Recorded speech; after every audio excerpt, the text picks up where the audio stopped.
አንድ ሰው በህይወቱ ደስታ ካጣ ምን ማድረግ እንዳለበትና የደስታ ማጣቱ ሰበብም ምን እንደሆነ በስፋት ቢያብራሩልን ጀዛኩሙላህ። በላ ሁሉ የሚመጣው በወንጀል። ርዝቅን ማጣት በላን፣ ደስታን ማጣት በላን። በላ ደግሞ የሚነሳው ችግር የሚቀረፈው በተውበት። በላ አልወረደም አልመጣም በወንጀል እንጂ አይነሳም አይወገድም በተውበት እንጂ ብሏል ነብዩ ሰለላሁ ዐለይሂ ወሰለም። ስለዚህ የርዝቅ በር የተዘጋጋበት ሰው በህይወቱ ደስታን ሰላምን ያጣ ሰው ወደ አላህ ይመለስ። መን አራደ السعادة الأبدية فليلزم عتبة العبودية ብሏል ሸይኹ الإسلام ተይሚያ ረሕመቱላሂ ዐለይሂ። ቋሚ ቀጣይነት ያለው ደስታን የፈለገ የባሪያነትን ደጅ ይጥና ብለዋል።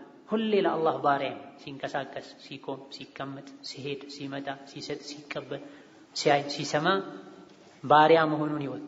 ባሪያ ያለ አለቃው እንደማይንቀሳቀሰው አለቃው ያልፈቀደለትን ነገር እንደማያደርገው እኔም የአላህ ባሪያ ነኝ። ማየው ነገር አላህ ይፈቅዳል አያለሁ፣ የምሰማው ነገር አላህ ይፈቅዳል አይፈቅድም አቆማለሁ። ይሄን ያደረገ ደስተኛ ይሆናል። አልሑጠይአ የሚባል በዑመር ዘመን የነበረ ገጣሚ ለስቱ አረ ሰዓደተ ጀምዐ ማሊን ወላኪነ ተቂያ ሁወ ሰዒዱ በላል። ደስታ ማለት ገንዘብ መሰብሰብ ነው ባለ ሀብት መሆን ነው ብዬ አላምንም። ደስተኛ ማለት አላህን የሚፈራ ሰው ነው አለና ወዐንደ አላሂ ሊልአትቀል መዚዱ። አላህን የፈራ በዱንያም በአኺራ ደስተኛ ይሆናል።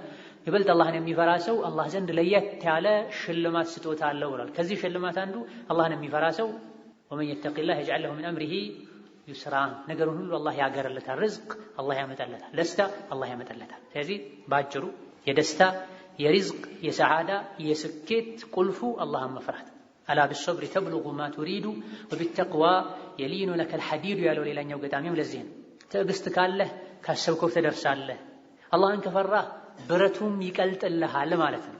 ይህን በአላህ ፍራቻ ብረት ከቀለጠ አላህን ከፈሩ ሸሪዓን ካከበሩ ብረት የሚቀልጥ ከሆነ ርዝቅ በሩ መከፈቱ ደስታ ወደ አንተ መምጣቱ የማይቀር ነው።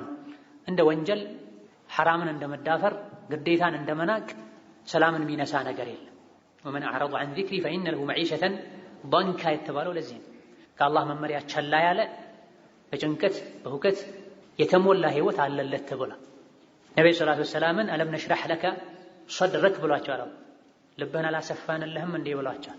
የነቢ ልብ የሰፋው ነቢ ስለሆኑ ለነቢይነት የሚያበቃቸው ኢማን ላይ ስላሉ ነው።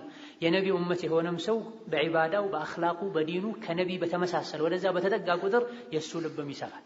በሶላትህም በጾምህም በንግግርህም ባለባበስህም በእንቅስቃሴህም በሁሉም ነገር ከነቢ ለመመሳሰል በጣርክ ቁጥር አላህ በዛው ልክ እንደ ኢማኑ ልቡን ያሰፈለታል። እዚህ ልቡ እንዲሰፋ ከጭንቅ ከጋጋታ ከድብርት ከሐዘን እንዲርቅ የፈለገ ልብ የሚያሰፋው ሸሪዓን ሰፊ የሆነውን ሸሪዓ ሊተገብር ይገባዋል። የቤተሰባችን አካል የሆነ ሰው በትምህርት ሳይመረቅ የተለያዩ ቤቶችን